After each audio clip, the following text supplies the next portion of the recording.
everybody. My background is completely out of alignment. Uh, How dare. Ta-da! I am joined by special guest, Jess Meyer. Jess, go ahead and introduce yourself to the audience. They probably know who you are by now, if they're watching this prep session. And if they don't, give it the program. Jess is the best. Hey everyone, glad to be here. I am Jess, I use they them pronouns, and I go by Burst of Hope on Twitter. The reason I am here is that I play one of the characters on our Saturday game, and her name is Jisoo. And apparently, according to the overlay, you're also the director. We did forget to change the text. I'm going to call you the boss instead. Alright. So, I'm going to quickly correct this. I like how the audience gets to see this too. Yeah. We'll fix it in post. So, we're going to save in PNG for fast loading, and your name has auto-updated as the boss. So, Boss of Hope. So Jess is playing Jisoo on Saturdays, and Jess has put together a document, or the beginnings of a document, known as the Jisoo Files. So what we're going to do today is Jess is going to walk us through the Jisoo Files. For those of you that have watched each prep session, you may have noticed a trend. The players are reading Dracula Unredacted, and it's full of information. And they are taking that information and they are presenting it to me, and then I look in the director's handbook to see what the clues lead to. Currently, when last we left our characters, Jess had encountered a Duke of Edom, a leader of an organization that's attempting to control and make use of Dracula. But I thought it would be a good opportunity today for this stream to work with Jess and kind of talk through their thoughts on the conspiracy and what they've read in the Dracula Unredacted. And then start to look at how we can take these feelings, impressions, etc., and turn them into a game hook after Jess's off stream. Then the last part of this prep is we're going to look at preparing a primer for 2 new players who are going to join us on Saturday. Saturday, our cast member Lily Sparks is unable to make it, and we have DM Steve from the Asians Represent podcast and Jess G, Go JG, from her Twitch channel are going to come out. They've been invited by players of the show, and they're going to join us as new characters in the campaign that may stick around for just 1 episode. It may be that they are around for more episodes. So let's go ahead, and if you could drive us through your Jisoo files. You can tell me when to advance the slide as if I was your teacher's assistant. And we'll go from there. So I'll Awesome. let you lead the way. Hell yeah. So as we slowly started to unfold, it was probably halfway through episode 2 where I'm like, we need notes, but we need very specific kinds of notes. And now that we have the dossier in our hands and at like our leisure in character, I have both the physical copy and the PDF copy, and so I will double up. I'll casually read the physical one, take notes there, and then I'm like, let me grab the screenshot, and in character Jisoo has digitized the files, so like this is very on brand for Jisoo to just take notes and process what she's reading as she goes through Dracula. I do it not like it's not extra work. It's a very interesting mechanic in the sense that Night's Black Agents and the Dracula Dossier is a game where the enjoyment of it is wherever you want it to be. So like some of us, we like the narrative role playing, we like uncovering the mysteries at the table, and we like having all those badass scenes, and all of our character sheets lend towards feeling like a badass agent.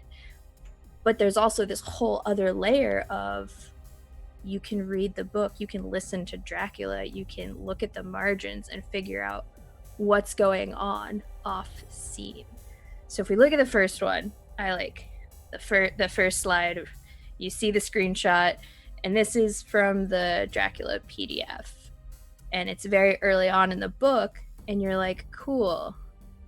Jisoo sees no less than 3 different handwritings in here making notes on what's going on.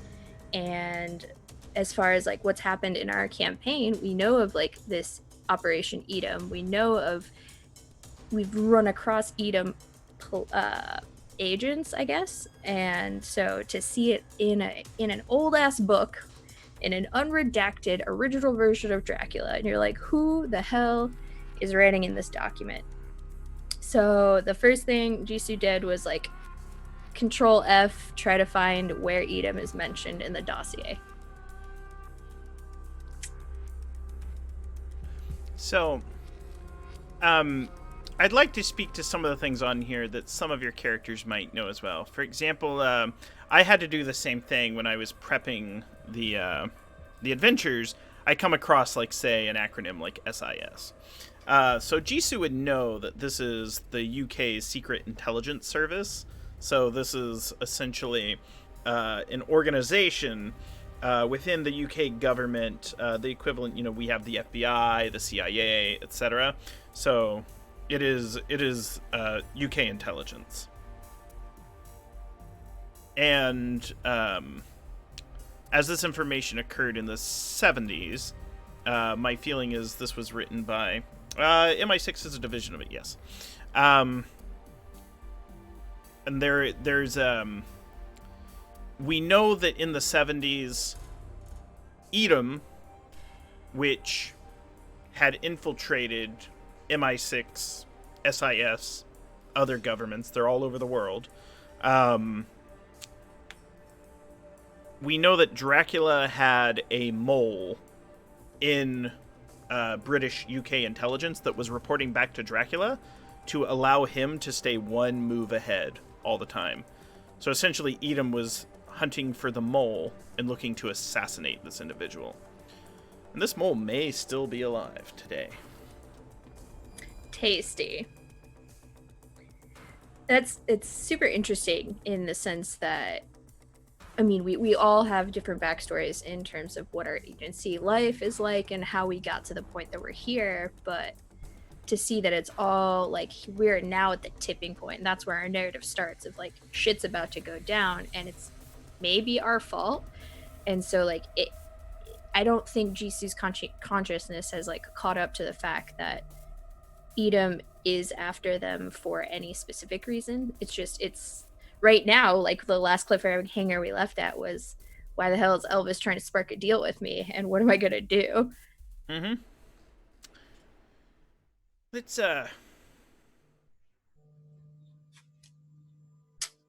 take a look. Yeah. So with the next one, so it's been interesting because like when I consume the dossier, what I'll do is have like just an audiobook playing, usually at like 1.2, 1.5 speed, and then follow along with it with the PDF or the physical book, and then really process what's going on. And there's already been within the first 30, 40 pages, like it is a true unredacted version. Like there are differences between what you normally read through as our world's Dracula versus this original Dracula novel. And it's starting to come together for Jisoo that these things are recurring locations for like Bistritz. We're there basically, and you're like, okay, how much has changed since the last big thing, like the late 1970s situation where they're trying to find the mole in Edom? What has happened in the past 30, 40 years? And then it seems to be that there is a big gap between the 1970s case and the original margin text of the 3 that we have here in the dossier. So I'm like, what's happening? With this page specifically, you're looking at Jisu's like, okay, we're in Bistritz. Edam's still here. Elvis is mentioned, right? Mm-hmm. And you're like, okay, is this... At this point, I don't think Jisoo understands who the green text is or how old that context is. So you're like, how is this Elvis related to the Elvis standing right in front of me? And then curious to hear, like, why refer to it as Dracula, or like, is Dracula a singular entity at this point? Well, you'll most certainly find out soon. I know. It's spoopy. I'm going to open up a few files on my end. And I'm not going to open up that book. I almost opened up Hamlet's Hit Points, which is by Robin Laws. Yeah, but, still good. Different context. Different contexts. I have used it a little bit for the campaign, but it's not associated too much with this, so I'm going to open up the Director's Handbook. And so, for the audience to see, when I receive, notes like this, we'll use an example such as Elvis. I'll take the PDF. I'll search the term as it was made known to be by my player. And then I'll check the term for every place it appears in the text. And for those of you that followed last week's prep session, you can see the Vampyramid. Based on what the agents have done, Dracula is going to take actions based on certain levels and send certain individuals to contact the agents at certain times. And this is the individual. And there's no spoilers for Jisoo or Jess seeing this right now, because literally the character's standing in front of Jisoo in the fiction. And so there's a few things that we can that I'll share with the audience once we dismiss you from the stream. But it's important to note that all of these Dukes of Edom have the same statistics, but there's a couple of unique abilities added to additional Dukes throughout to make them a little different. It's okay for you to see the Hound as well. Well, you can see. You actually saw. You saw the Hound. Yeah. When our friend Diana plays, Diana's probably gonna be the Hound. As an NPC. Yes. Riding crop. I need someone to beat Sharong up. Oh my goodness. Hey, we've got Ethan Schoonover in the chat. Good to see you, Mr. E. So, let's talk more about these notes and see what we have. So, Bistritz is the town you're at. There are some questions here, such as, is Castle Dracula closest to Bistritz? Because it is in the book. And for our audience, in the Director's Handbook, there's about 8 to 10 different locations where Castle Dracula could be. In the fiction, Jisoo has an advantage because she being Jisoo, is at the National Institute of Earth Physics, which is currently monitoring all of these, all the seismic activity that is occurring within Romania.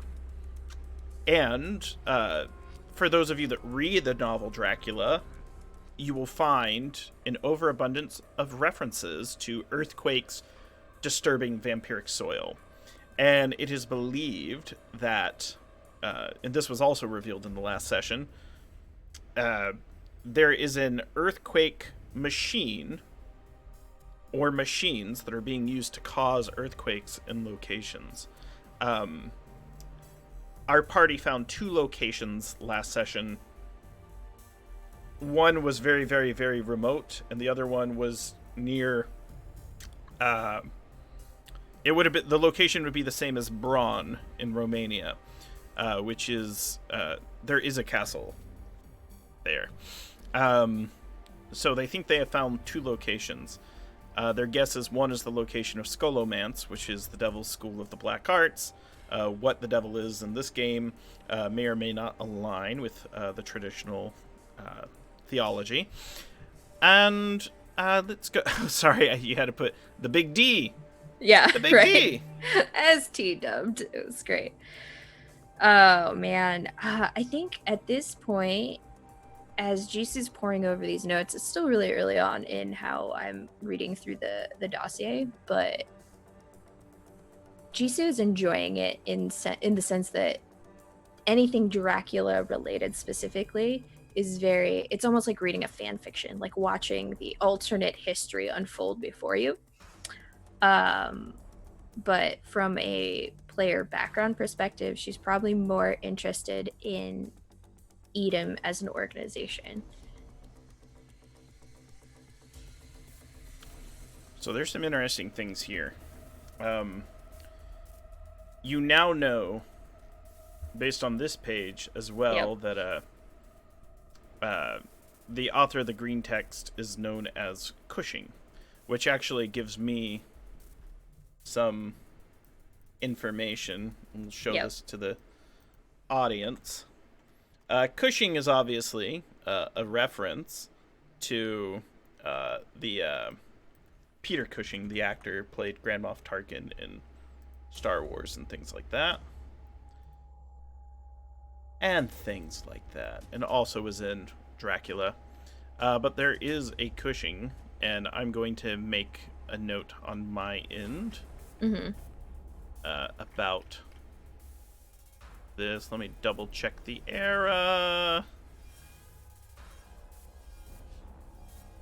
Okay.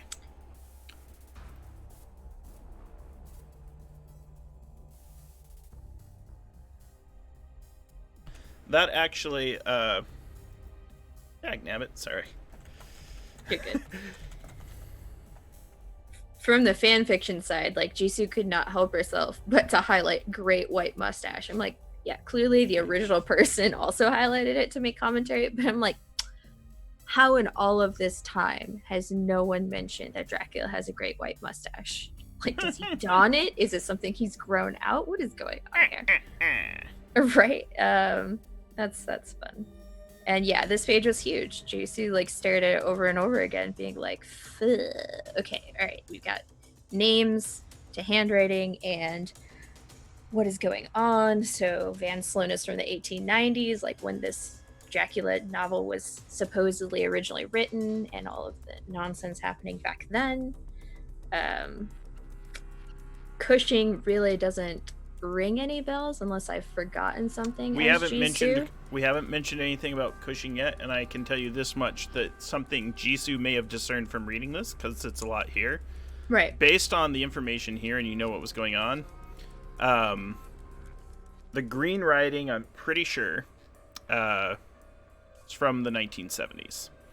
Oh yeah. Jisoo definitely understands that now, mentioning like God, I forgot where, but yeah, it's obvious. I think later on in the text, it's like, oh geez, okay, clearly you, no, in the very beginning, the first slide with the screenshot was like, oh, names 1978 on St. George's Day, that person was there during the Hungarian soldier being taken away. So you're like, okay, cool. So we've got a frame of reference. There's about a century apart between these two margins of text, and you're like, cool, I can now refer to green text as Cushing, but I don't necessarily know who Cushing is. No. But by frame of reference for the time, Cushing has to have dealt with Gandalf, and then like our Harker is likely to be the same Harker they refer to going forward.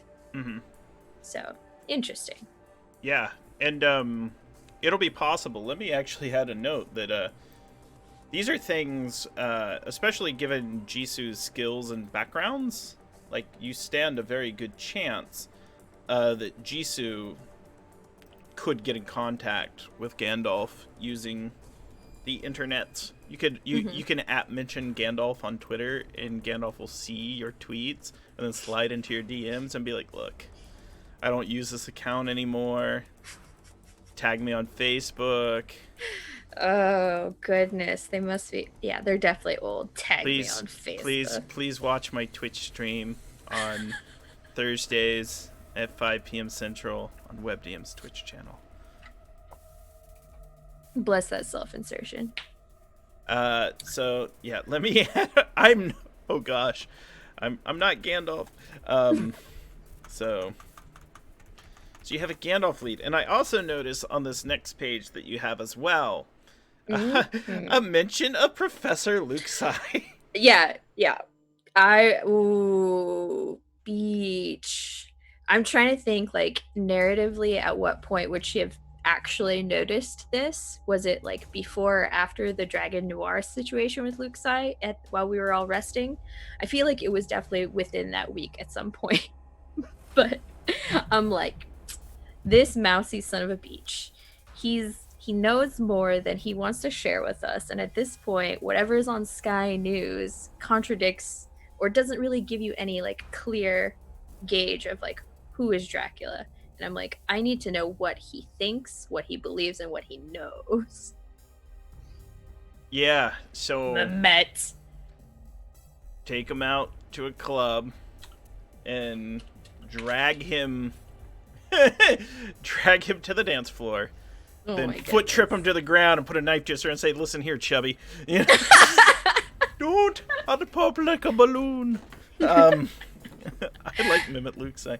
Yeah, that's actually very interesting that is who T managed to run into and drag to you. That's great. It's beautiful. It's a very convenient, and I'm like, in my mind, I'm always like looking for reasons to like document and justify T. I feel like there's still sort of tension. I know there's been moments of relief where we see that Sharang's character is like, yeah, fine, I have respect for you, but you're still just a nightclub owner. And I'm like, not anyone could have found this very specific professor at a single nightclub. There's also a clue here, which ties into the identity of Dracula himself, where they talk about how there's language mismatches as well as method of execution mismatches between this document and who many feel traditionally was Dracula. Yeah. I can say this much. The castle that you have pinpointed in the National Institute for Earth Physics did not belong to Vlad Tepes. So. Okay, interesting. Noted. And so that's what we have as far as some leads. So I'm writing some things here, learning more about Cushing. Yeah. And I'm gonna Harker's identity.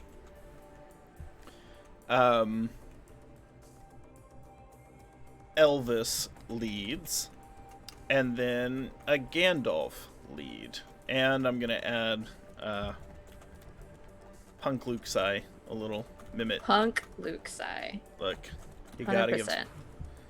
This is gonna be great, and T won't be there this week to protect that hamster-like folk dancing.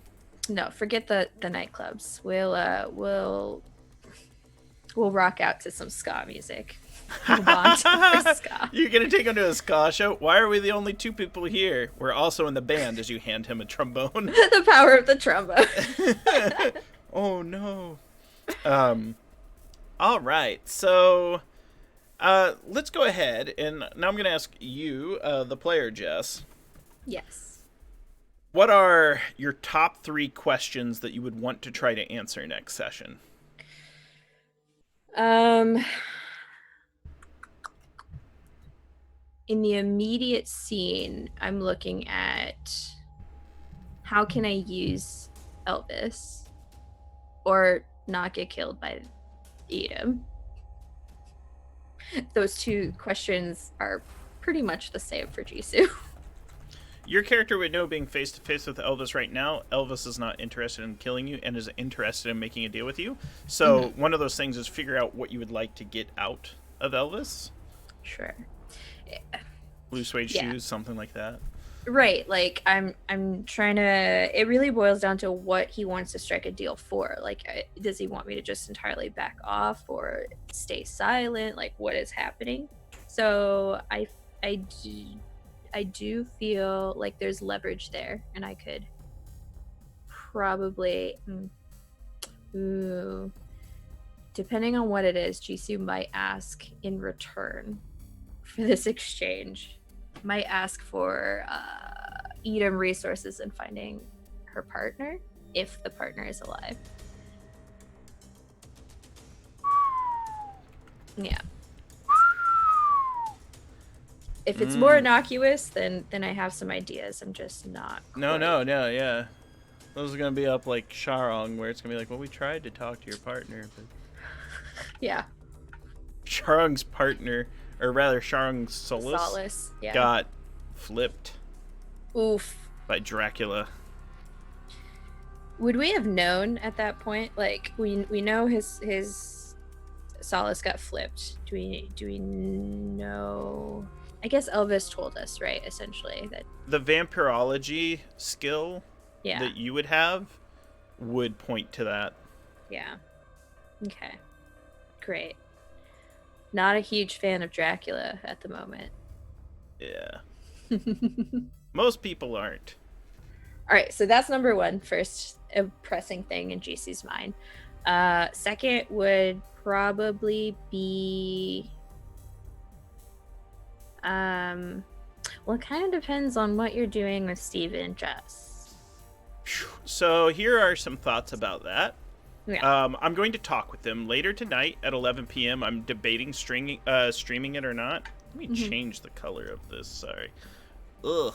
Ugh. I go through that a lot too. So with Jess being very into the sciences and things like that as a person, there are 2 NPCs. Wait, Jess? Other Jess. Jess G. Yes, okay, cool. Because I was like, yeah, that's me. I'm like, no, J2. This is not about you. Okay, J2. Got it. Yeah. So you're J1. Jess is J2. Other Jess is J2. And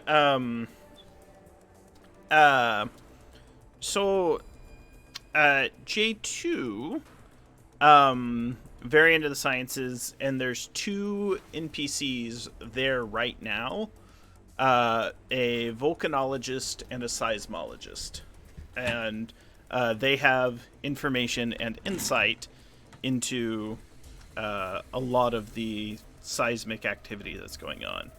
Because if Edom is causing earthquakes, where they are causing earthquake, and they're trying to control Dracula, where they are causing earthquakes is very important. Also, being a volcanologist and understanding the importance of volcanoes, how they relate to vampiric soil and things like that, might offer more insight into the nature of the vampire conspiracy. Yeah, that whole spin, the seismic energy related to vampire powers, I'm like, It's a big thing. Then with Steven, there's actually considerations to have Steven closely related to T's character from the old vampiric mafia scene. And it may be someone that was tied up. So Steven may actually be a sympathetic member of the conspiracy, possibly even a double agent, or will be introduced as another lead. And it's something I mentioned to the players as well. It's very easy, since this game is very rules light, to just take an NPC stat block and be like, you're done. You have all of your abilities, you're very good at certain things, you can do all the cool things that the player characters can do, except I can give you more information that might help them propel and persist throughout play. Otherwise, you're playing catch-up. That is super handy. Yeah. Damn. But I'm working it out tonight. That's going to be part 3 of this prep session. Hell yeah, that's really awesome. I'm super excited to have these guests on. Okay, so what else are we looking at? So we've got Make a deal with Elvis and see if you can get Edom resources or funding. Yep. Might get an invitation to their place. They've got a real place, and it ain't in Gibraltar. Which is still It's also not. a lead. It's still on the table.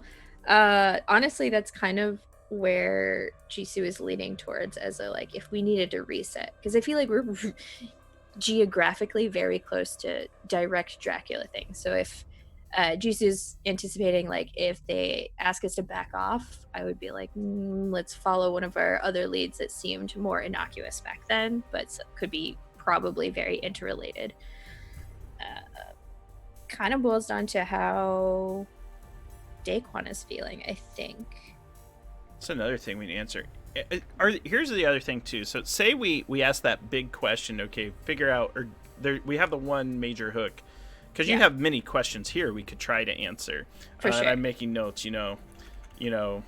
Ask about Gandalf, Mehmet, Elvis, Cushing,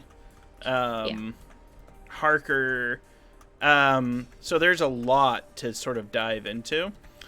What are questions you have about your fellow party members, like your fellow agents? Oh no, this seems like some tea spilling. This seems spicy. Tell me about your first love. What? As Daquan drops the teacup.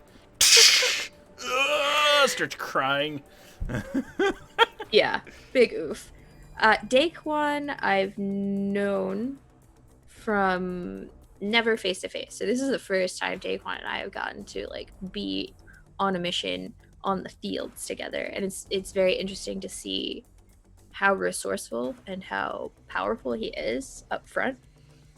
At the same time, we now know that he had a stint in MI6 around the same time that Dead Harker either was on the way out or existed. Like, there's some sort of interconnectedness there, because that's how we found out about Gandalf. So I'm curious to see, either was it I don't remember from his backstory, like, how did he find out about vampires? Daquan? Yeah. So Daquan was a member of UK Special Forces. And when I say Special Forces, not Secret Service, but military. Right. Had also served in MI6. But when Daquan was in Special Forces, essentially, I believe Daquan uses he, him pronouns. He went to serve as a instructor of mercenary units in Africa. And there is an African private army that can be hired by local governments to defend the nation, which is not uncommon in many African states. And so, Daquan was leading an operation against a rising belligerent power, and his entire unit was wiped out by vampiric forces, and was one of the sole survivors, and got out of there and was like, gosh, I've got to go underground. There's boy howdy, big oof. Yeah. It's one of those things where the vampire conspiracy had infiltrated that unit at a higher level and was like, send them out, wipe them out. We can't have these units serve as a threat to our power and our stakeholders here in Africa. So send them in, we'll wipe them out, we'll set up an ambush and take them out. But Daquan survived, having been betrayed by his superiors. Yeah, then I guess I'm curious to get to know Daquan better. Maybe on a honeymooned once already. Right. We've got that down. We've got our disguises down, but there's clearly a wall up, which we all come to expect to some degree emotionally as professional agents. But I think in this degree, there's something that Daquan is holding back. And it's not something that Jisoo mistrusts him for, but I'm curious to see what more can be provided there to maybe build a better dynamic. All right. I'm going on a coffee date with Daquan. So, what are you all about? What makes Daquan tick? Well, just pro. Woohoo! Pro's so good. All right. I think you've given us a lot to go on, Jess, and I hope you, the audience, enjoyed having a peek at the players' notes behind the scenes and to see kind of how we can take some of these ideas and use it to assist in our prep. Go ahead and let us know where we can find you online, and then we'll switch over to the second part of our prep tonight. Cool. Thank you again for having me. It was really fun to just kind of nerd out with you a little bit. We need this time. Yeah, this is how I'm enjoying the game. It's great to show up and play at the table and really flesh out who we are as characters and what's going on in fiction. But playing that, there's so much to process all at once. So kind of have the post show stuff is equally fun for me. Yeah. Well, I was just to add real quick. Yeah. This is the fun part. It's like the usual suspect. You just come into my room one day and you're like, "Who's Kaiser Soze?" And I'm just like, "Ah! Don't ask." Yep. Exactly. I don't want to spring that on you. I'll just lead slowly, this is what I'm seeing. So that's fun. Thank you again. Right now, I'm kind of a bit all over the place. This is my main thing, and I'm super invested into it. So you can find me on Twitter at Burst of Hope.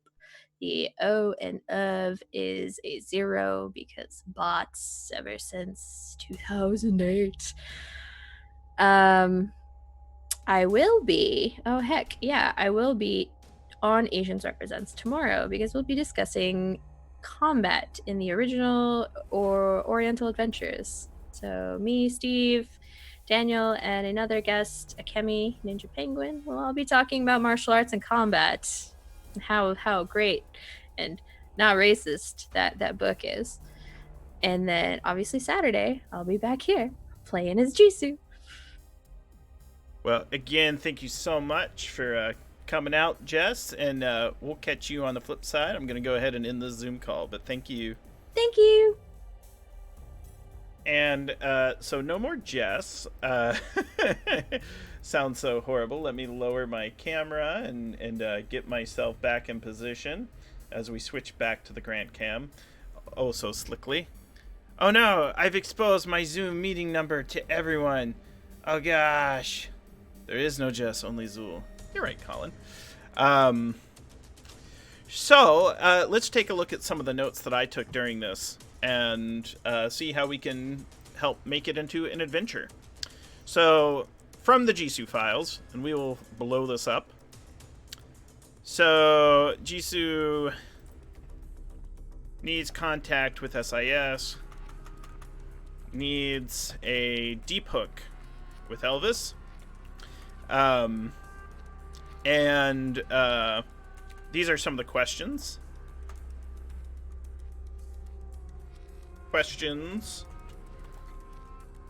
When we play scenes, we can play to answer the questions. Once. Goals. Party goals. So, the Daquan one's going to be interesting. there is a secret that not everyone knows. Jess, if you're watching, you're going to need to turn off the volume here. I'm going to give you 5 seconds. 5, 4, 3, 2, 1. Daquan is a member of Edom. Daquan is a double agent. And we're going to pull that up in the book.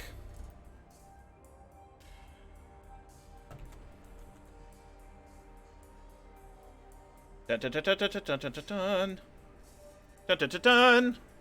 So there's this rule.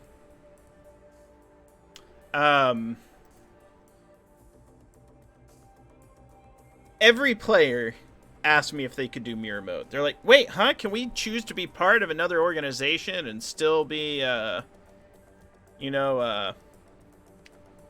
still be a part of this this game? You know, we kind of want to do this. But the first person to ask me if they could actually be working for someone else was Pro, and they asked me and was like, "Hey, can I do this and figure out, how I can actually be like grappling with the fact that I'm working for the enemy while I'm bonding with these players, and can we explore that character arc?" And Elvis, who you saw us mention, is going to be the handler for Daquan. And so our good friend Jess Meyer is currently in a scene with Daquan's Edom handler. And essentially they have leverage over Daquan, and that's why they're working. Edom's goal is to take control of Dracula, but I think there's a couple things we should do. I think we should figure out one, who is Dracula really? And two, what Edom can provide. So racism and funding.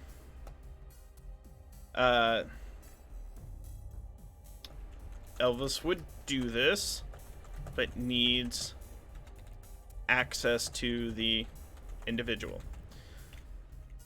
Elvis is a master of disguise, appears to be like an American businessman. There's things there. We decided in our earlier prep, historically, which Dracula. So session prep 2. Session 2, we went through Sharung's notes to help prep.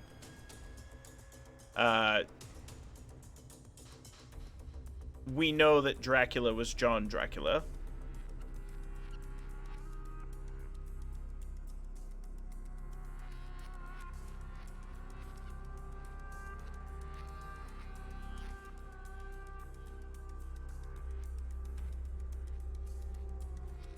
So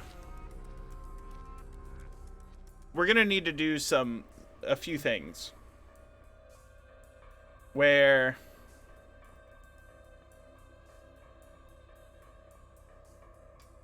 John Dracula Wikipedia. Let's pull up Dracula. Count Dracula. We're gonna have to figure it out. So that's a very obscure Dracula. We can always flip it over.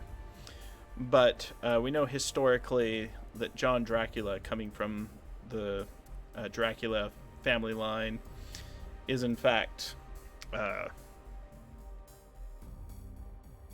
who they are. So Elvis is going to need something in return. Elvis needs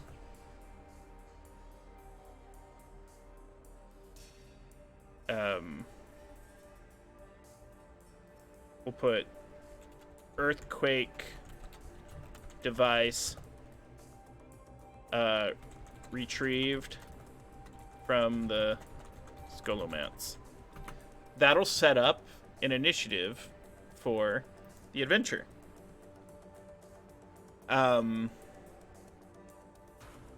So this is going to kind of give them direction for the next session. They're working with Elvis. Jisoo needs funding and resources to her old partner, and Elvis wants an earthquake device recovered from the Scholomance. The Scholomance being the Devil's School of the Black Arts. There is an earthquake device that is needs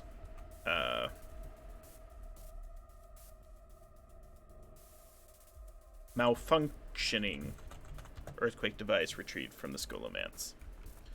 That gives the players direction and a location, if they choose to go there. If they don't choose to go there, they have other leads. They also have the Castle Dracula lead. They have a bunch of questions that they can look into Cushing. Let's do a couple things. So what we're going to do is we're going to give ourselves some assignments. So to answer questions, let's read Elvis's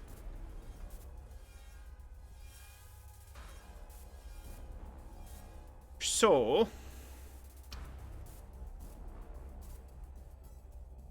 Elvis runs the Edom network in the Balkans.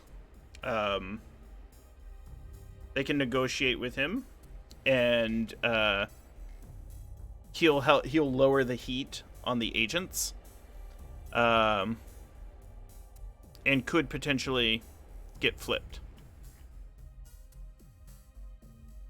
He's good at disguise, good at infiltration. He has need for the malfunctioning earthquake device to be covered. So anything in the Balkans he may have information on.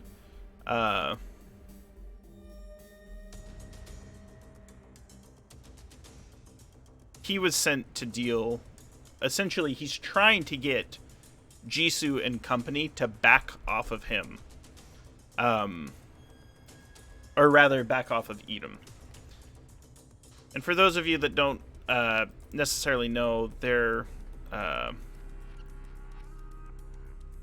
these folks are the chief opposition to the players most of the time.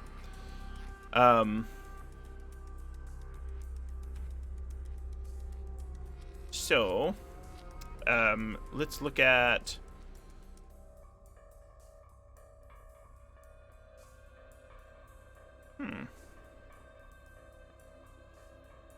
interesting.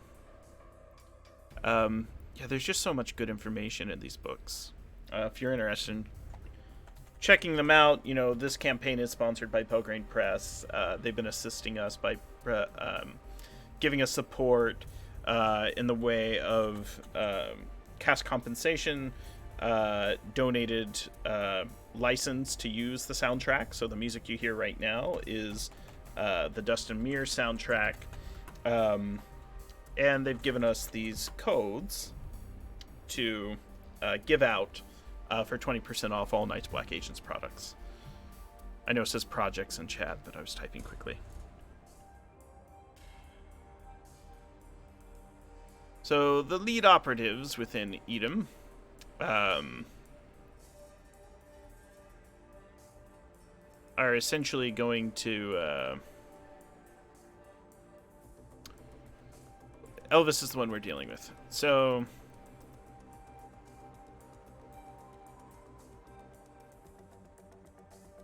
that's where he's going to send them. So the next question we're going to look at is Cushing. So let's look at Cushing. Dun, dun, dun, dun, dun, dun, dun, dun, dun, dun.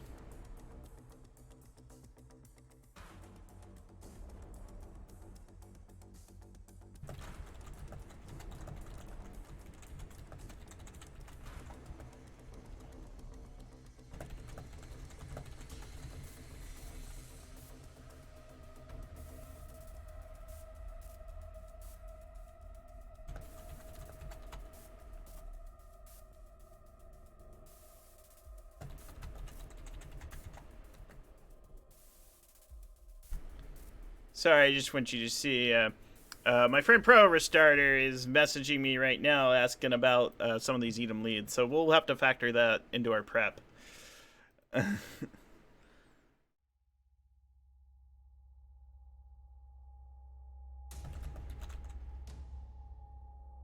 Sorry.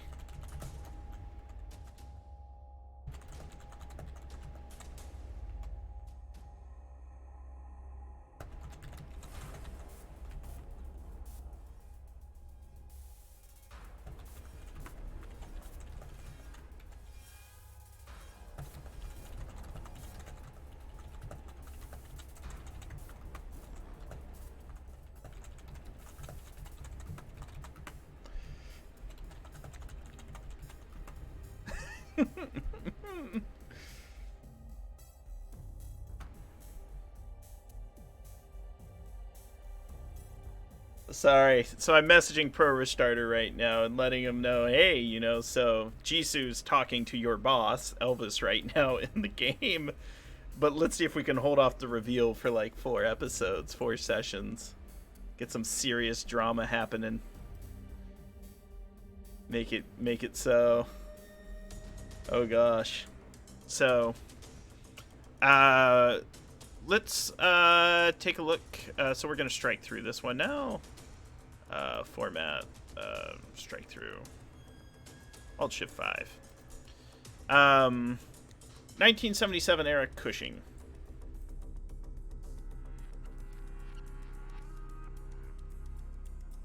Helps if I spell it right. So Cushing, this is who Jisoo is investigating right now. Could possibly be the daughter or handler of Cushing. Mid-40s, brisk, efficient, dark-haired, recently divorced is the start. If Cushing is an innocent, between her day job as a manager of a department store, her 3 kids, her ongoing messy divorce, and her aspirations as a painter, the last thing Lorna Barrowford needed was for her father's dementia to progress to the stage that he could no longer live alone. He's moved in with her until she can find a more permanent solution for the old man. She knows that he worked in the civil service, and some of the things he said since he retired even make her suspect that he was a spy. But she can't be sure if he's actually true or just an old man's confused fantasies. So, in the interest of my players, we'll probably change it. I know some of my players and myself have dealt with family members suffering from dementia. So what the book's going to do is offer us some alternatives that we can use as well. Bureaucracy or reassurance can convince her that the agents are healthcare workers. This is if she's innocent. She might not be.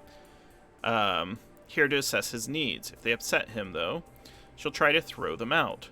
Michael Cushing Barrowford remembers little about himself or his career. If questioned with interrogation or tradecraft, he does recall that the 1977 hunt came to the wrong conclusion and give the agents a lead to investigate. Then he's gone, falling back into the shadows of his mind. So, as an asset, Barrowford knows that her father was in MI6.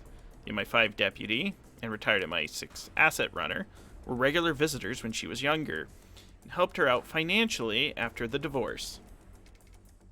The service looks after its own, they said. They also gave her a phone number to call if anyone suspicious comes calling on her father.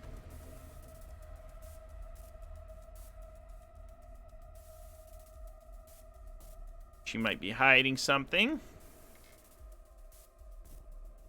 Michael Cushing Barrowford is angry and confused. He seems lucid, but suffers from wild paranoid delusions. He can give the PCs a lead or two, but couched in terms that are so bizarre, it's clear he's not reliable.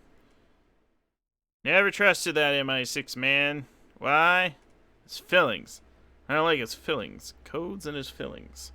Alright. Or Cushing is currently a minion of Dracula. Every month a man comes to her door and delivers a parcel of syringes. It's a different man every time, but most of them are Eastern Europeans.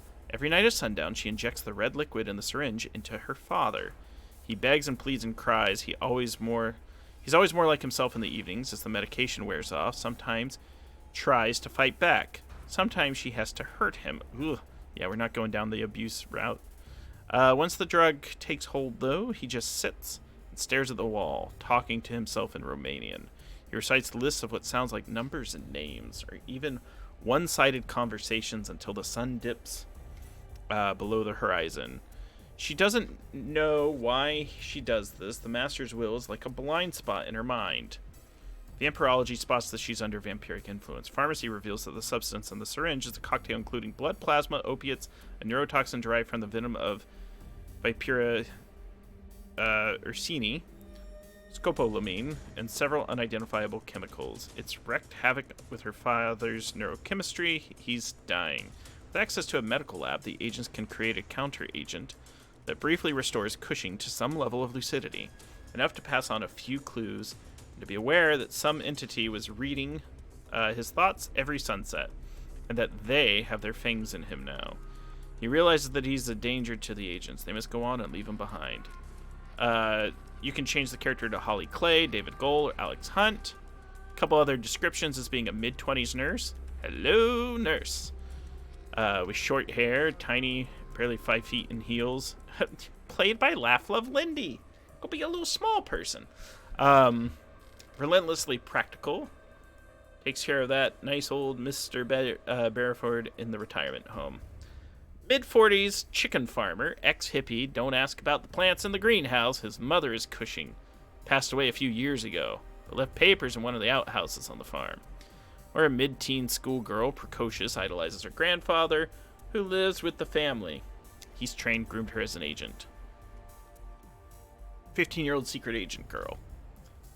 The chicken farmer's easiest for me to play. I think I'm okay playing the department store manager. And then, if we were to turn her in a different direction... Yeah, essentially that's what I was thinking of, Kim Possible.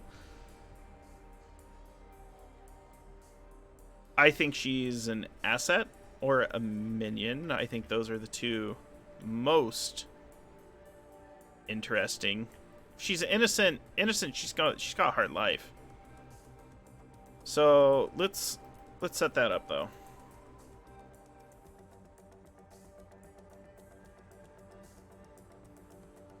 Age 92. Daughter of the Agent Cushing, MI6 asset. As leads to the 1977 cover-up.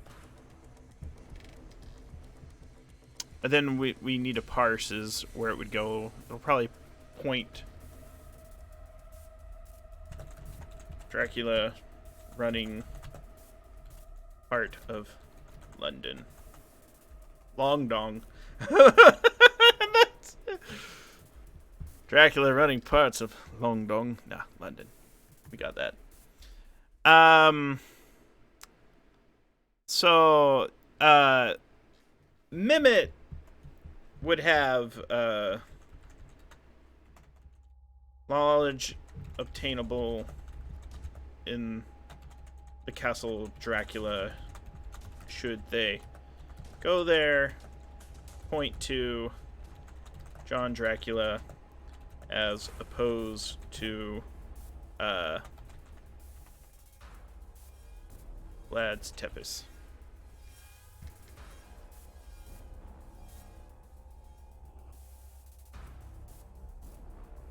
So the Harker we have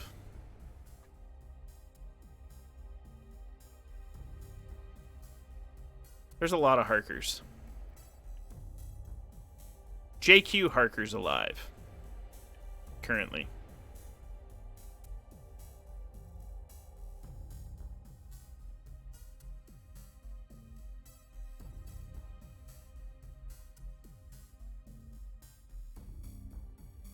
So he's the great grandson of he's the one I'm probably going to cosplay as. He's the grandson of stammering Harker.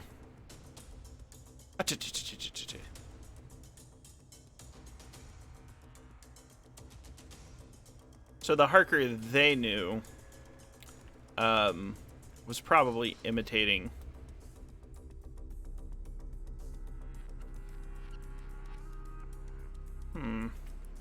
If he's a minion, what's going on? Ooh, a supernatural creature. Could be a vampire. A lamia, like a serpent, seductive serpent woman. She followed him home and now masquerades as his wife. If the real Elizabeth ever existed, she's dead and her remains hidden or destroyed. Harker's helplessly bound to the creature. Cannot resist her. He quit Edom to protect her. The creature, for her part, serves Dracula. When the Count needs to activate Harker, he will use Elizabeth to force the writer into action. If the agents visit Harker, Harker tries to warn them away without alerting his wife. Interesting. So...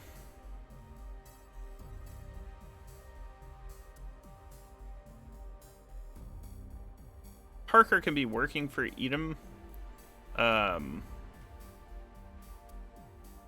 Could very much be an innocent. I don't like the idea of them going through all the work to track down, like, a legacy, Jasper Quincy Harker, and then having it relatively dead end.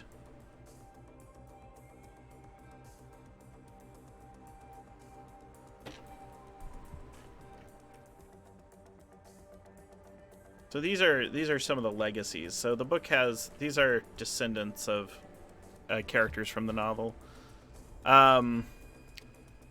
If they're investigating after Harker, they're going to be looking for Gandalf.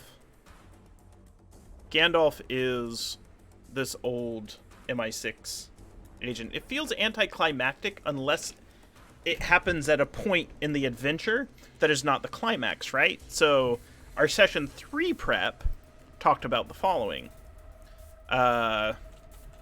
Session 3 prep.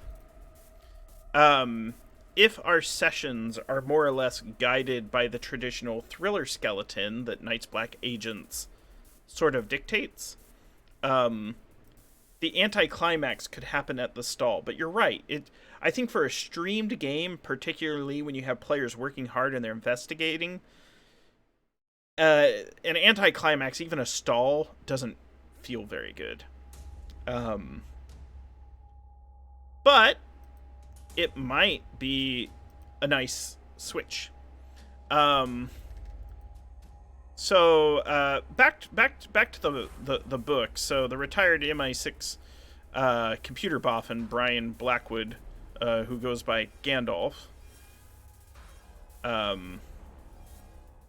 They're gonna have to get in contact with Gandalf, who I think we decided was Indian. Goes by Gandalf.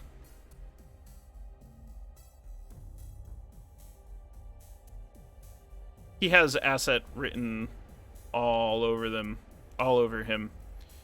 And probably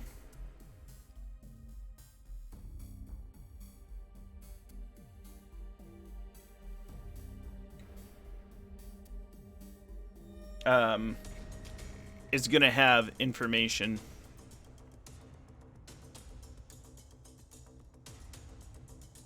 So, yeah, Gandalf would be a connection to Cushing, possibly Harker.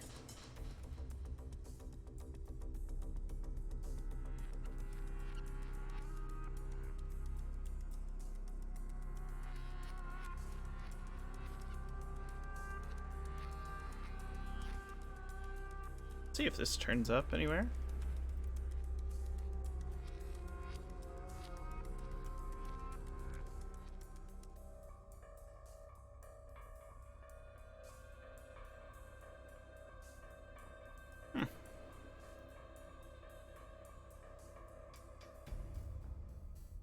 Curious what sort of connections to things are here. Connection to Cushing, connection to CIA. Ba-ba-da-ba-da-ba-ba. Alright, so to answer these questions, back to our prep here. I agree. We're not going anticlimax. So ask about Harker's identity.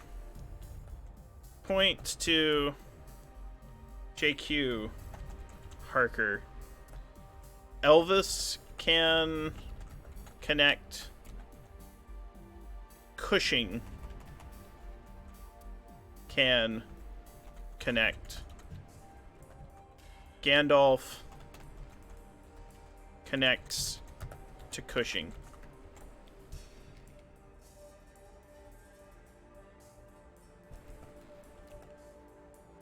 Let's double check Gandalf.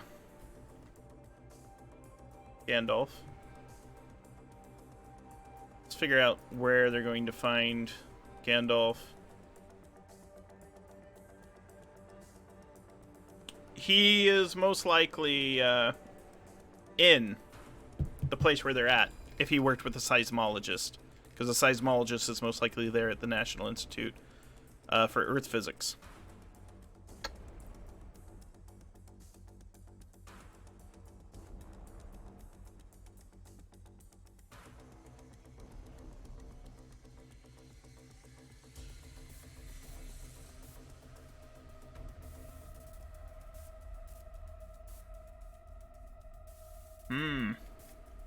All right. Yeah, we're going to point to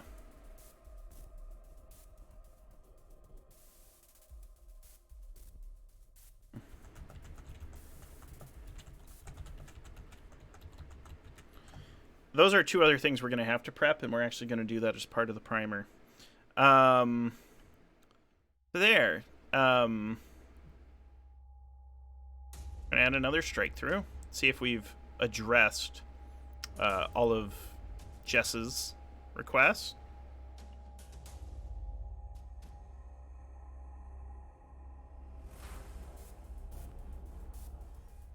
Elvis would have a lead to Cushing, or Gandalf would. To get into Gandalf, you're gonna have to talk to the seismologist. The seismologist is on page 100.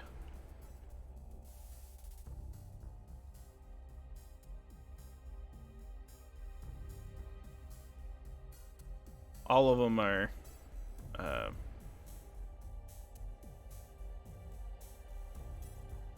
just a little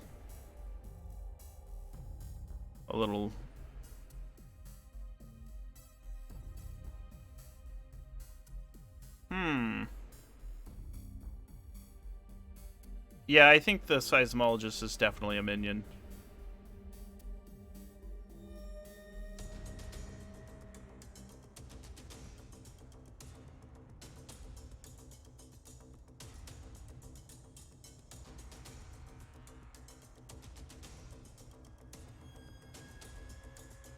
Face like an emaciated tortoise.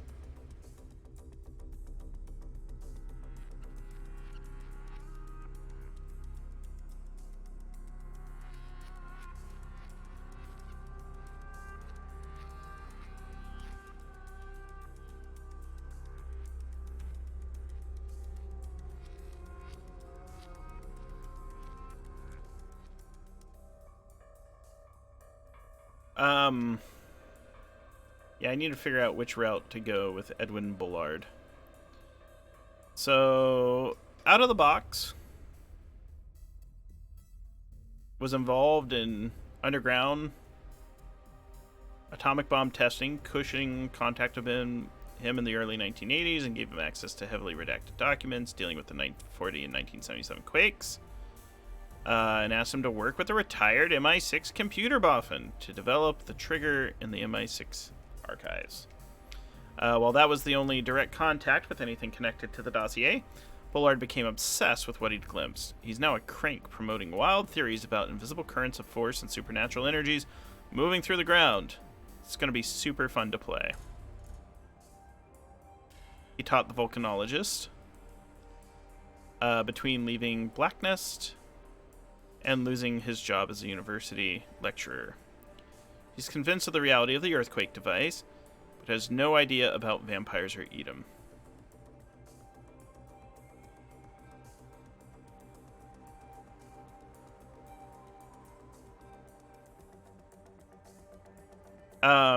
He could be working with the petroleum executive. We've already established that individual's there. Volcanologist is his protege.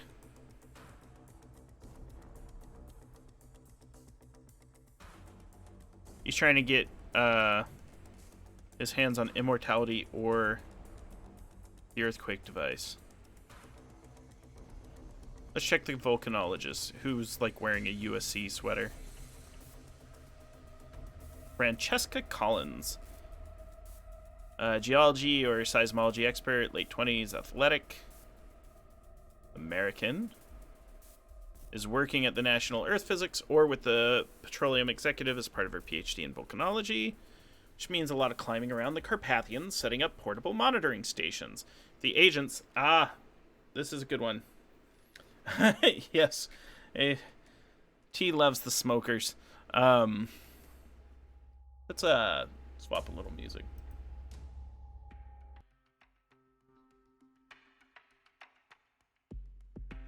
So this time around, the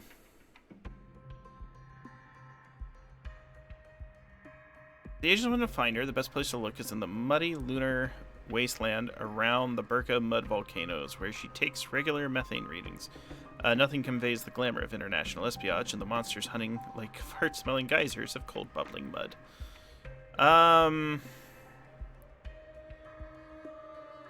Dual UK and US citizenship.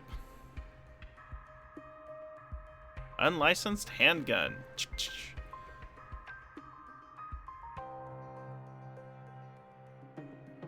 She will accept flirting from a suitably attractive male.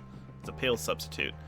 She can help the agents with geological mapping or the history of earthquakes in Transylvania, or scan for hidden features like dungeons, tombs, or buried castles beneath the soil. Avid Splunker. She's an asset. Her father's in the CIA, which makes Collins an unofficial CIA asset. Company keeps an eye on her. She may be an active agent spying on the Petroleum Executive.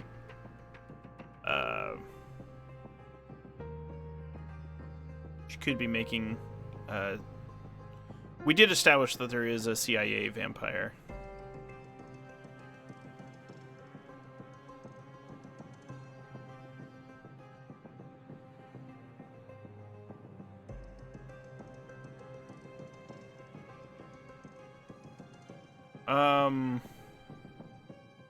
Or I don't think she's a minion.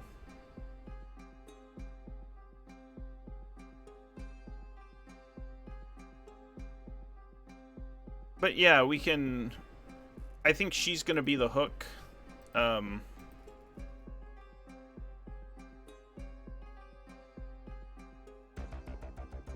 Ologist.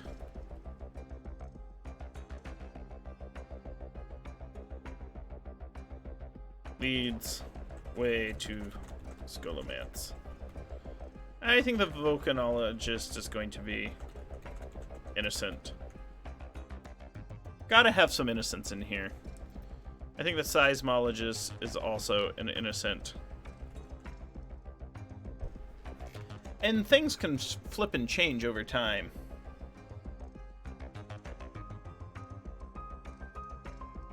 This has given us a lot of good leads. So, Gandalf, the seismologist, could lead to Cushing points to Harker in that map.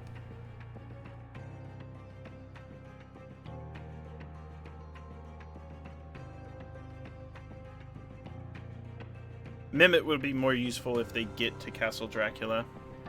And for talking about Dracula's identity.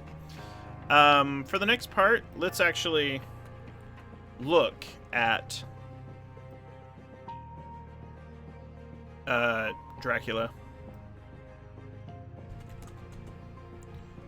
Dracula von Dracula.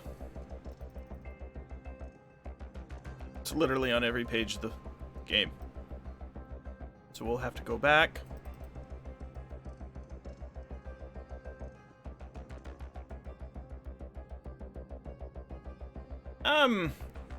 The innocents are still useful.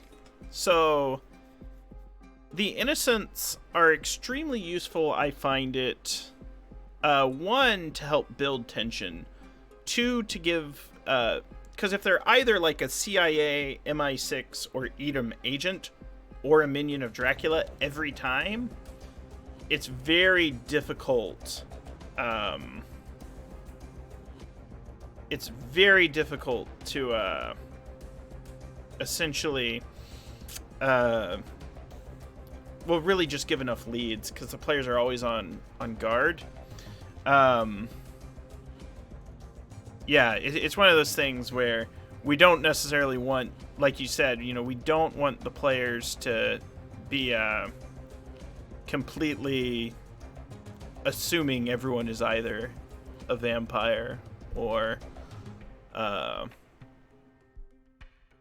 government agent. Like Mimit, I think I'm using Mimit as an innocent. I haven't decided if Mimit's actually got something else. But we'll see. It has great contributors, like seeing Chris Sneziak and Phil Vachon, James D'Amato from One Shot Podcast as a playtester. A lot of cool stuff.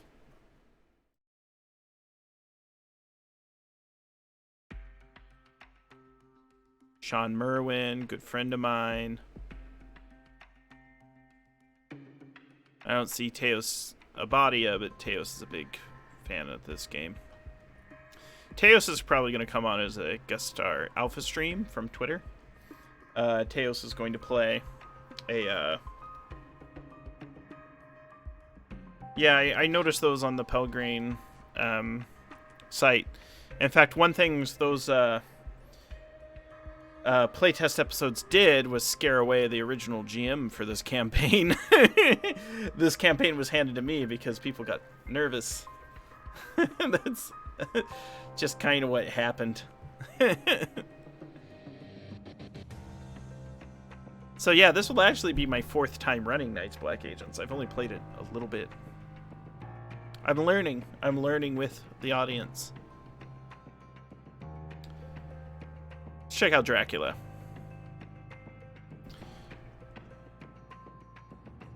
Dracula cannot be seen in mirrors or on camera. He casts no shadows. He can be prevented from rising again only by separating his head from his body.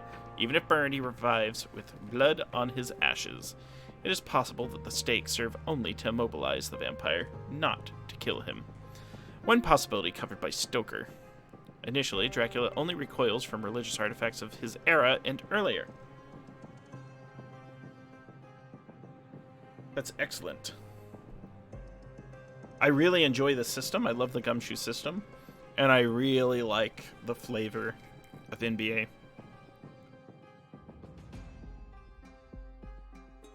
The agents might need to find a pre-1476 crucifix to keep him at bay if he's Vlad Tepes, which he is not.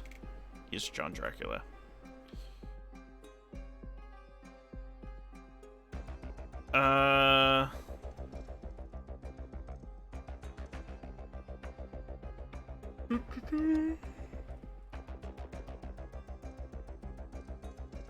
I think our Dracula may also be an alien.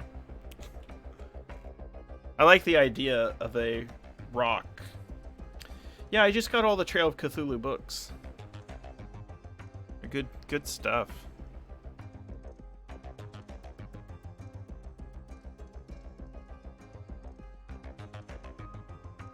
Who is this Dracula? This is just Dracula's stats.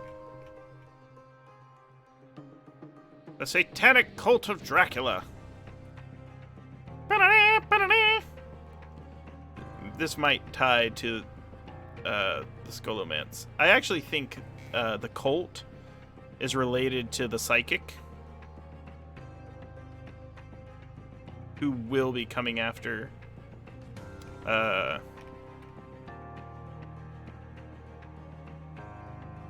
Solomonari. So let's actually pull this. So after occult power, this Cabal is actually in the game. We haven't explored it too much, and it's gonna come back. So we're just gonna copy and paste a couple things so we can read it a little easier. That is the full book.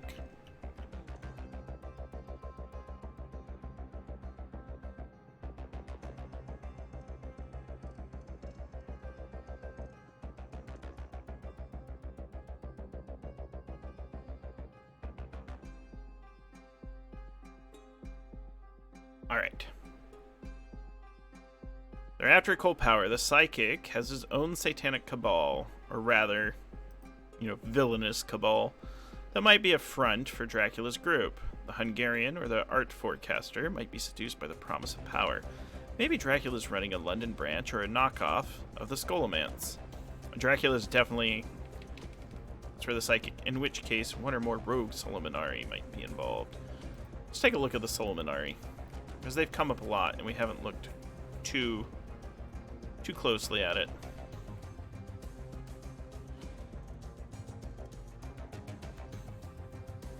So yeah, this is a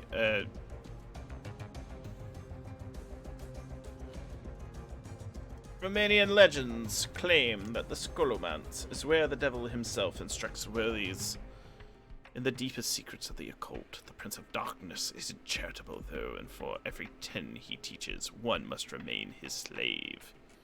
Bum bum bum.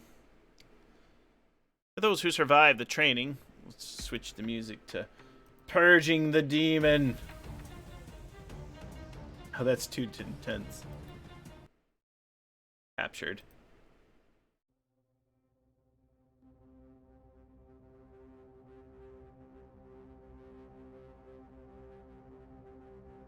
Yeah, the 3 column layouts is a bit challenging. That's like very much like a basic D&D thing. Like the old like Beckme, Castle Caldwell, those old D&D adventures. Whether they're truly servants of Satan, clinging to the secrets of ancient grimoires, immortal ghetto-deccan priests of Solomoxis, or visitors from some secret beyond, a Solomonar might be at the top of any occult conspiracy. As ancient and learned as Dracula himself, these magi use their secret knowledge to manipulate history as they see fit. Bum bum bum.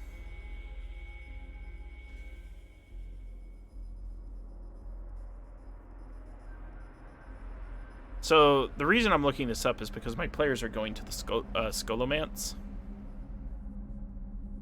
and there's a good chance that they'll try to protect it. So Luxai would know about them, and the psychic would know about them.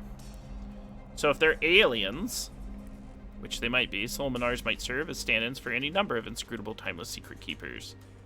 Returned pharaohs, relocated Massachusetts necromancers, famous magicians out of time.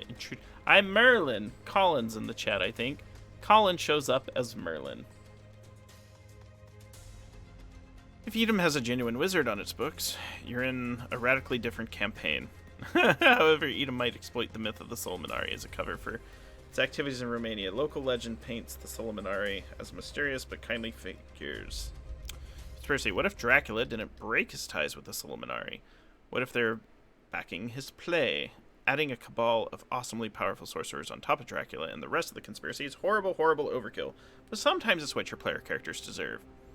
If you do go for the Solomonari as part of the conspiracy, consider shooting for the Zalmoxis capstone. If you don't want to include the Solomonari as a major plot thread,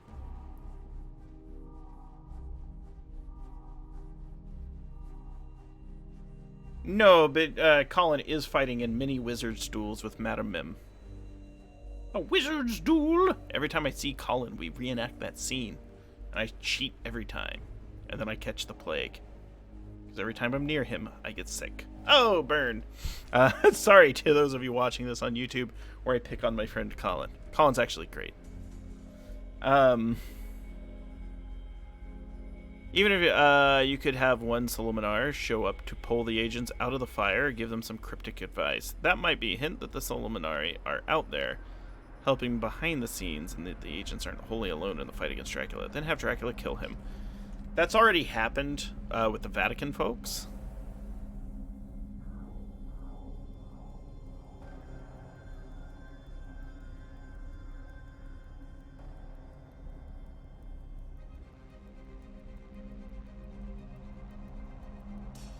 Alright.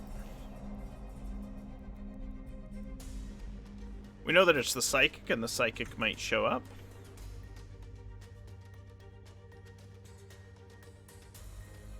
Dracula cult is probably going to show up. We looked at our prep for the Scholomance in session 3. Which we talked about. So we did a lot. It's going to be remote.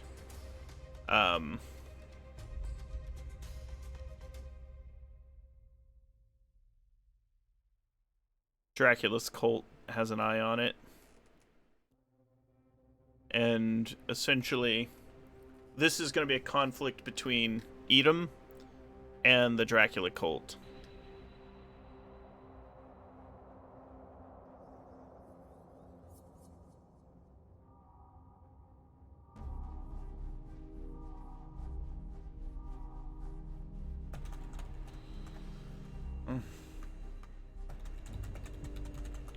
So Edom is sending our agents to go in their place to fight the Dracula cult.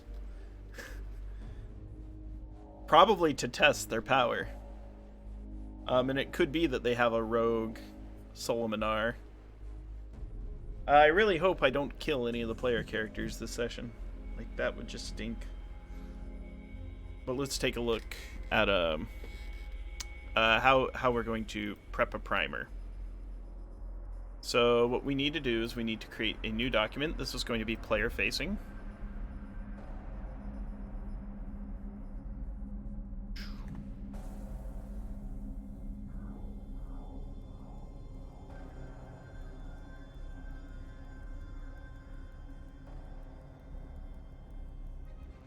And then I'm going to date. It feels close enough to the 20th, but it's actually the 21st.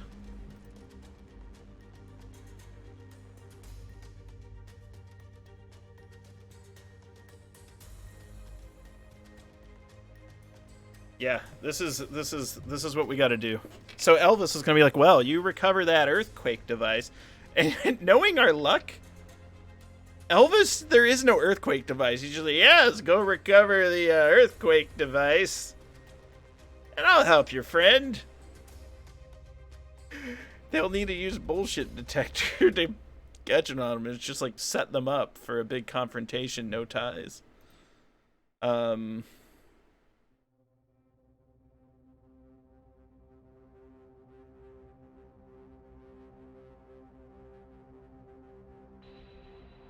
We'll see. We'll save the twist.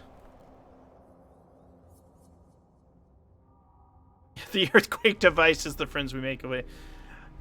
I don't know if I know you, Bowman M, but you and I are now friends now for the rest of our lives. With that joke. The real earthquake device is the friends we make along the way. Oh, that's great. There's a Kenneth Culp one-shot primer that is very, very useful. And you can find it on Pelgrane's site, so I'm going to bring it up here. Which has a great like advice for running a one-shot. How to design a Night's Black Agent's adventure. Have the core of a cool idea. And I actually think we're just going to copy this. So this is by Kevin Culp. Follow Kevin on Twitter. But since we're bringing players into this... Oh, and let me grab my...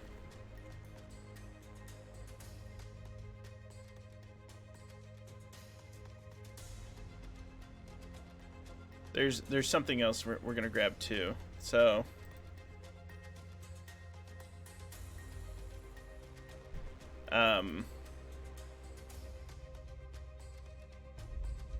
So the guest stars have never played this before.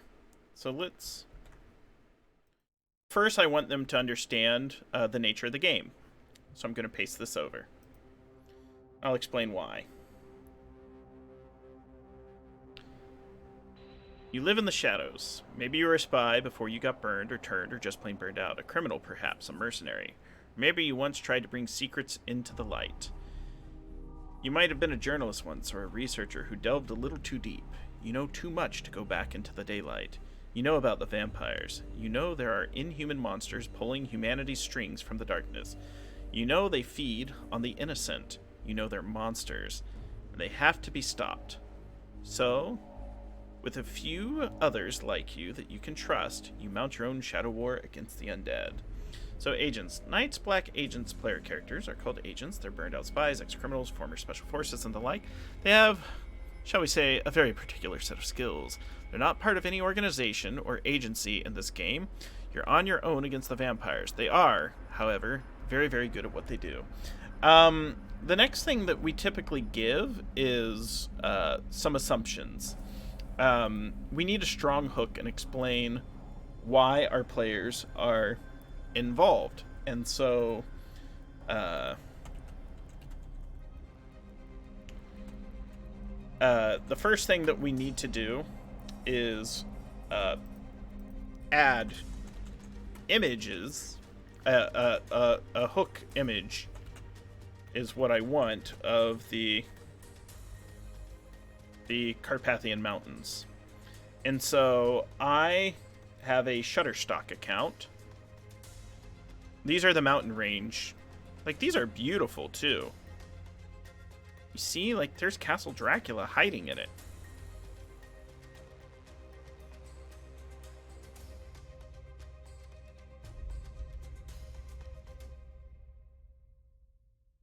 And I think it's important, too, to understand to the players, like, even if the game is dark and scary and foreboding, they get to see some of the most beautiful and wondrous sights in the world. We really only want to deal with photos. That might be a good one. It's a little spooky. But I'm going to license a photo. Oh, it should be rainy. It should be the worst weather ever.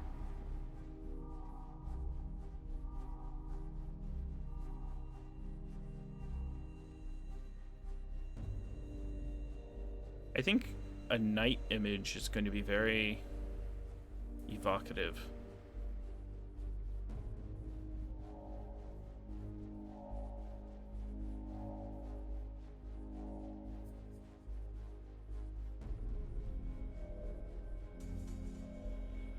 I like the fog.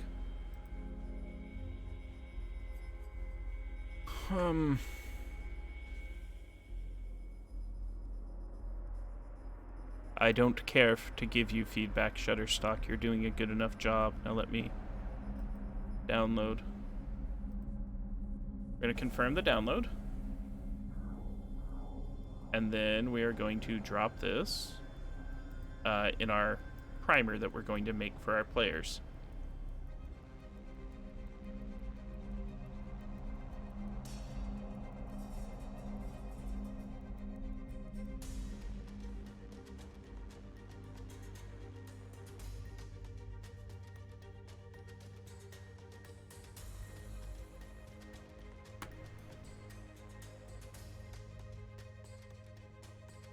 Oops.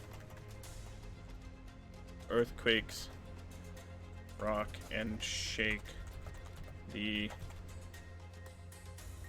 Carpathian mountain range.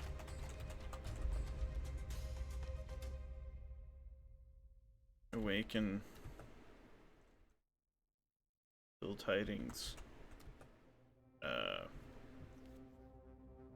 Things like that.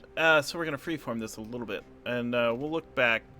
So we want to have a cool bad guy or hook, cool plot, and cool henchman. You can't get much cooler than Dracula. So set the players on the right trail. I think it's actually going to be Elvis and Edom. Set the players on the right trail. Anything they do to follow the trail, if reasonable, will get them more info. Don't dribble out tools too slowly. So aim for a big finale, preferably with explosions. That's going to be at the, shootout at the Skolomance.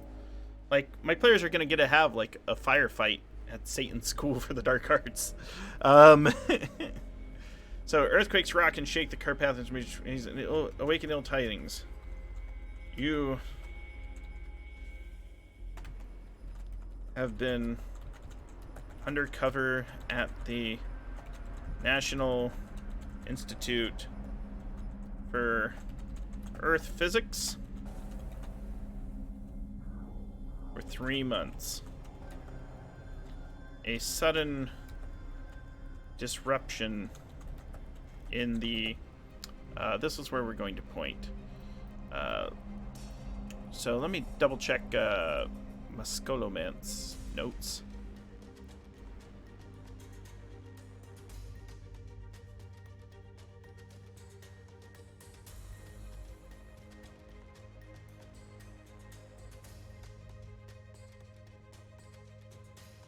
Wow.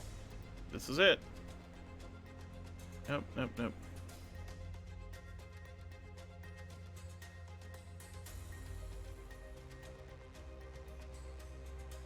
The other one we can pull up is Sibiu. This is the closest town to the Scholomance. They explain that the Scholomance can be in there. There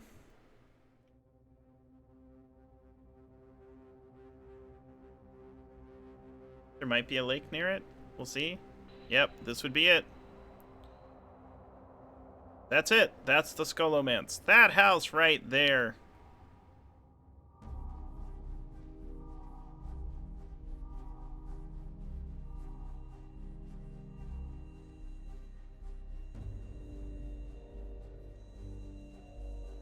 At Quaintwood College. Yeah, it's always where you least suspect. Terrifying. This sort of rocky, craggy place is good.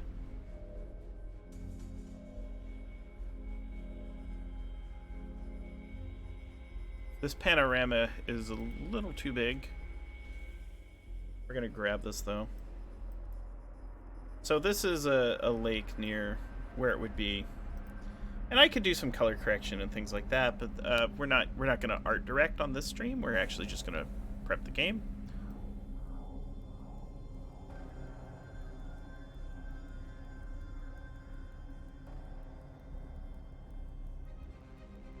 We don't want to put it in there. We want to put it in a current prep, and we're going to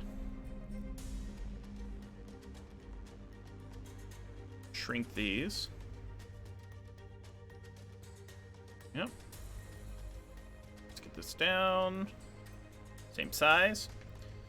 So we're going to insert a page break. Earthquakes rock and shake the Carpathian Range and awaken ill tidings. You've been undercover at the National Institute for Earth Physics for 3 months. Sudden disruption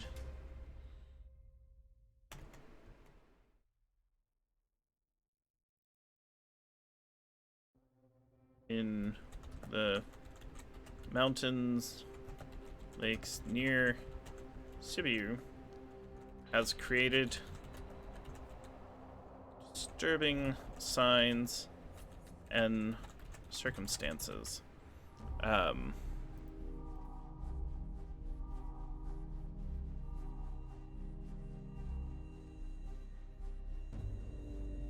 You are keen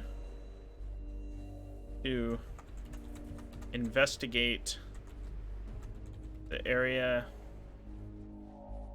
at the first opportunity.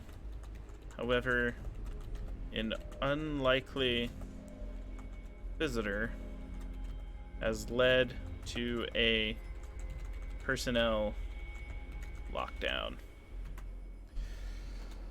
So, the reason I'm doing this, and the reason I'm framing it this way, is we're bringing in 2 characters. I'm writing this primer to help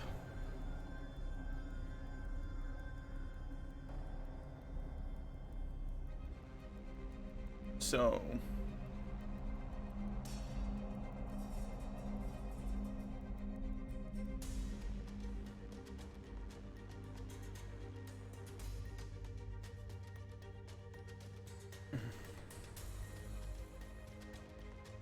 familiar faces.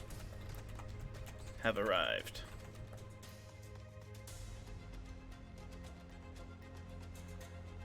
It just might be your chance.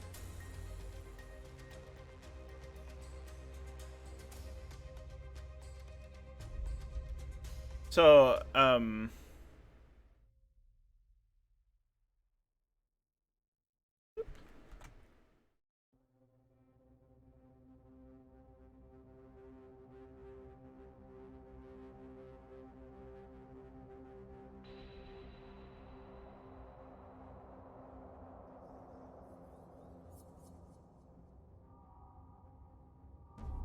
you know at least one PC from the current campaign group and trust them.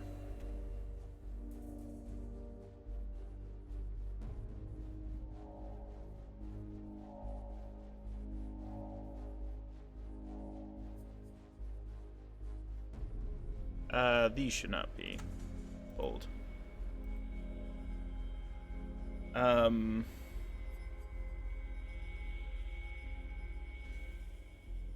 Mysterious American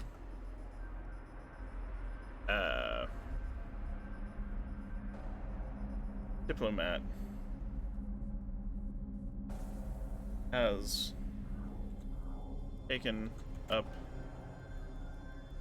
an office in the facility and has claimed the services of several of the scientists here, has taken their own team, and has brought on several members of their own team. And the last bullet point is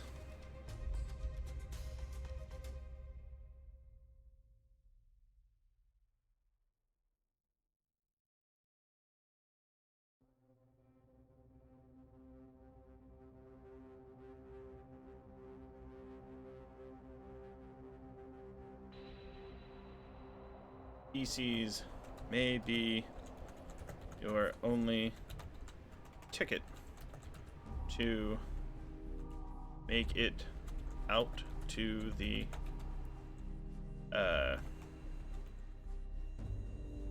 view area. You see where the conspiracy goes.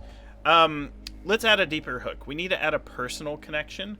It's too ambiguous to just make it a thing. There needs to be stakes. There needs to be... Mountain Lakes near Sibia has created disturbing signs and circumstances. And your team member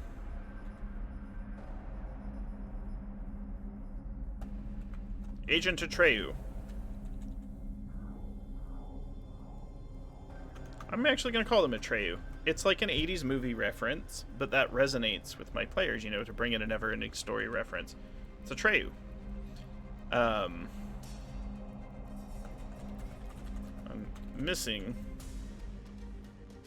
after being sent on a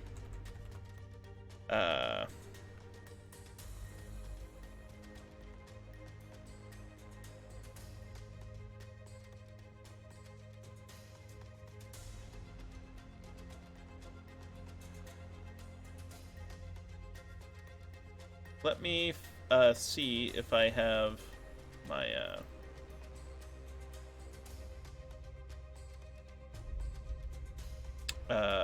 pregens.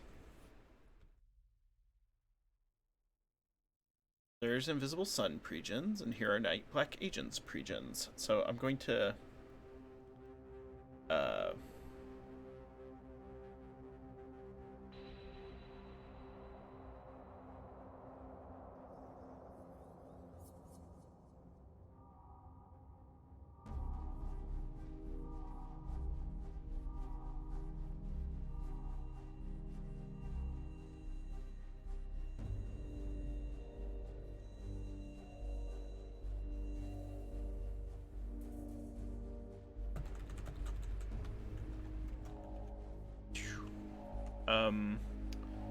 So essentially we're going to...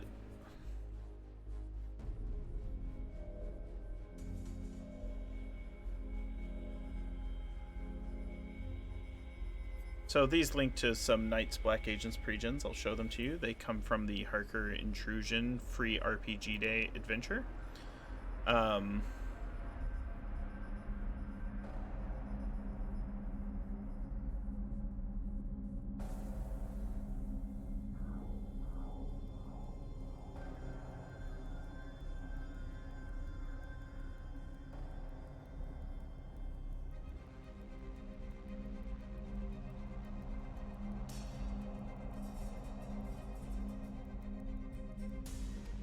We are all learning. So I'll explain what I'm doing here. I'm giving the guests that we're bringing on some rules guidelines. Hey, Spigs, good to see you. I want to give them some rules guidelines because I don't want them to be too stressed. They are guests coming onto the show, and they've never played Knights Black Agents before. Learning the game together. The game uses a single 6-sided die, and you spend points to add to your die roll. You get to play a badass, to play a highly competent and highly capable character that is great at many things. You are the star of this movie, and it's okay to take the ball and run with it.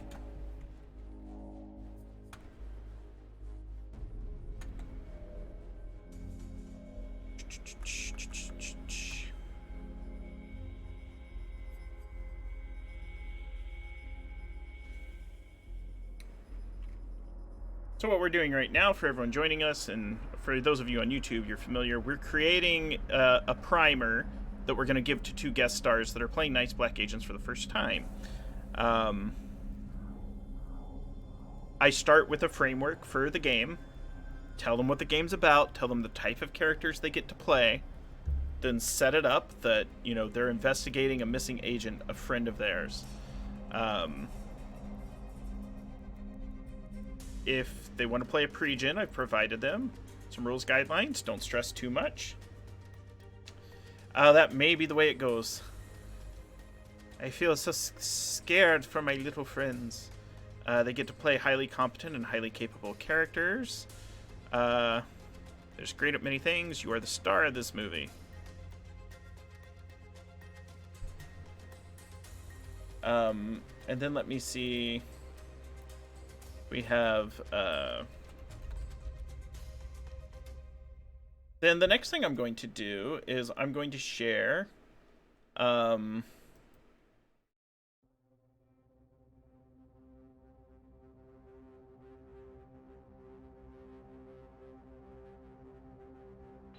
safety.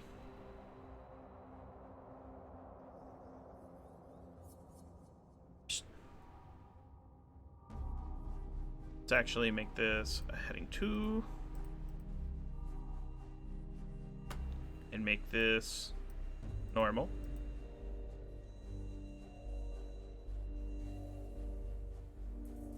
This a heading 2. Make this normal. We've established some limits and boundaries ahead of time. Check out our list of anonymous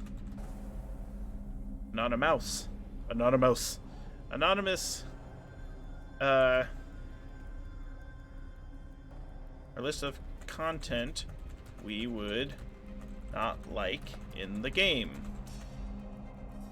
likewise, feel free to add to the list using our anonymous safety survey. And then I'm going to link to my safety form.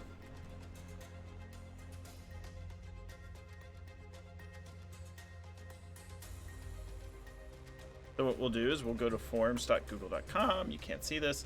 And the reason I'm doing this is when you bring guests to your table, and I think we can review this. You know, I can share this with the group. It's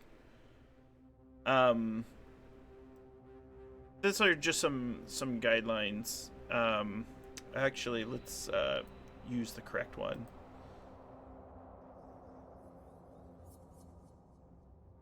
So, and this is anonymous. It doesn't take any names. And when we're running shows on stream, I think it's important to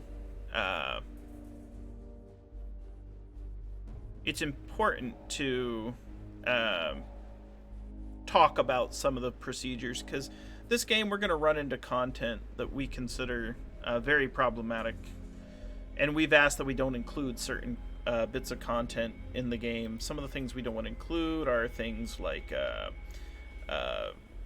racial humor. We don't want to include homophobic terms.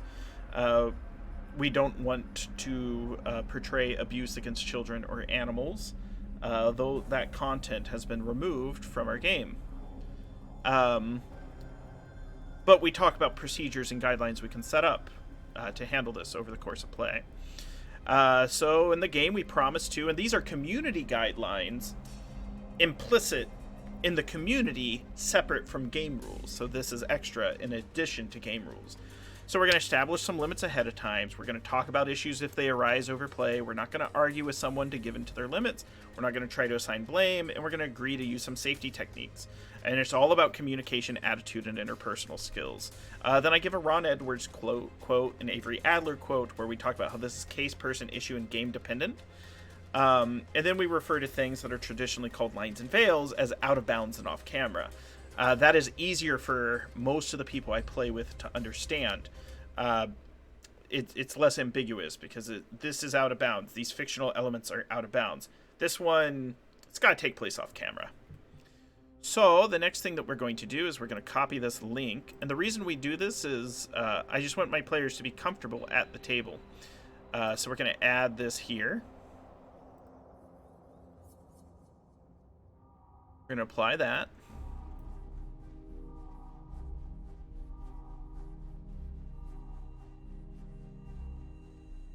And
that's very good chat, too. I'm glad to see that you're using lines and veils and safety tools and techniques in your games.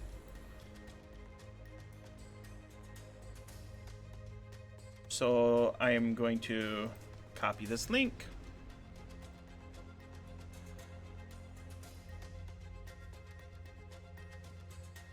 This anonymous safety document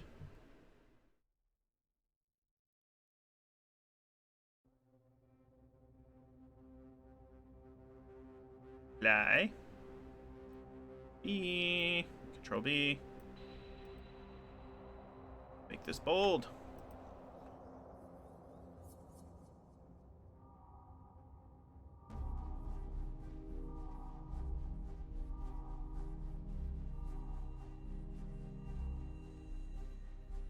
Let's see if we can make this a little smaller.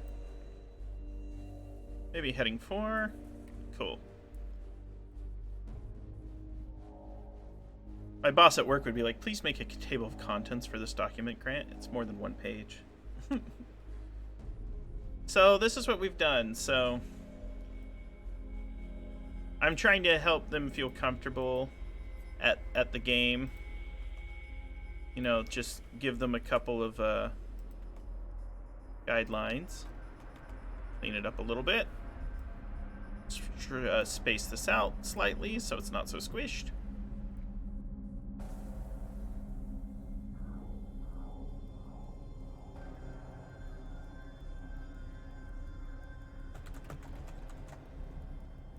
Some helpful hints to play. Let's give them an exclamation point. Safety at the table. Boop. All right, this is good to send. So I'm gonna send this to my friendos tonight. So let's share. Copy link. Copy. Done. All right. So I think that is a good prep for tonight. You know, this is probably one of our longer prep videos, over 2 hours at the moment. I'm really thankful to Jess Meyer, Burst of Hope, for coming out and talking about their work that they've done in the Jisoo files, where they are breaking down the Dracula unredacted book. I'm very, very grateful for...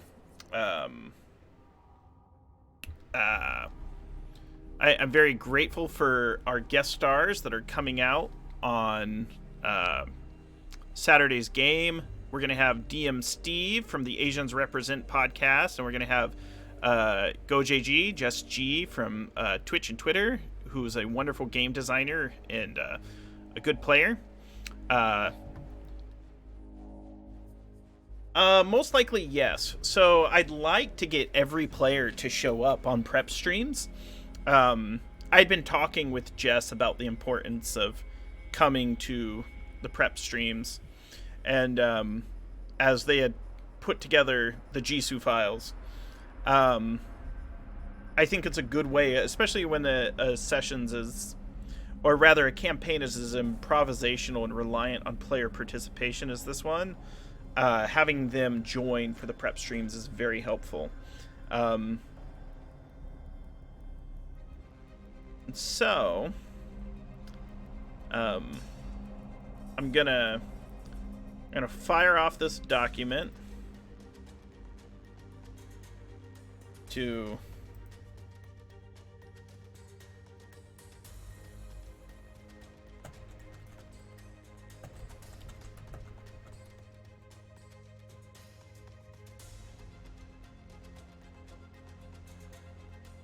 and then I'm gonna fire it off to DM Steve.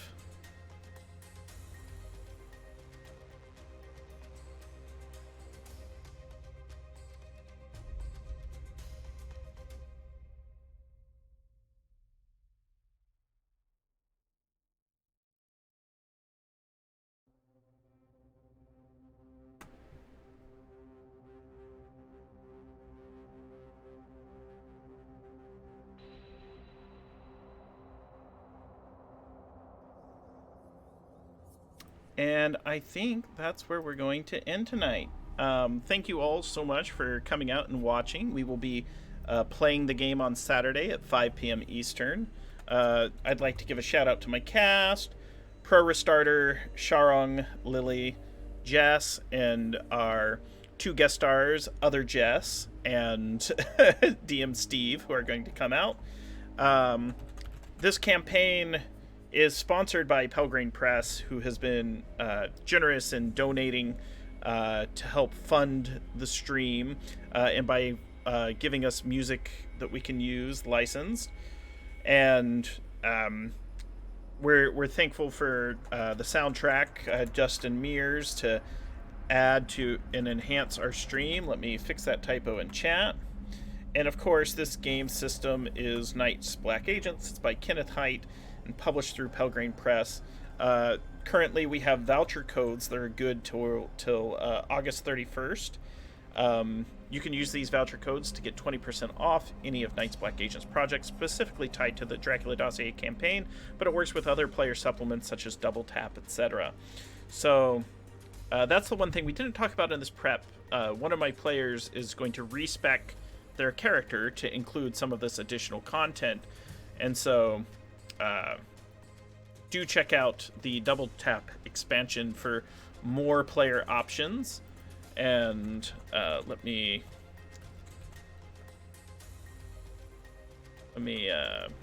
drop a link to that in chat. Note that these are is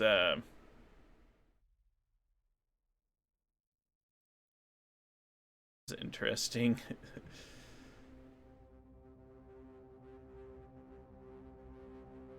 We'll go ahead and drop a link to the Double Tap outline. Once again, thank you all. Have a good night. We'll exit with the intro as we always do.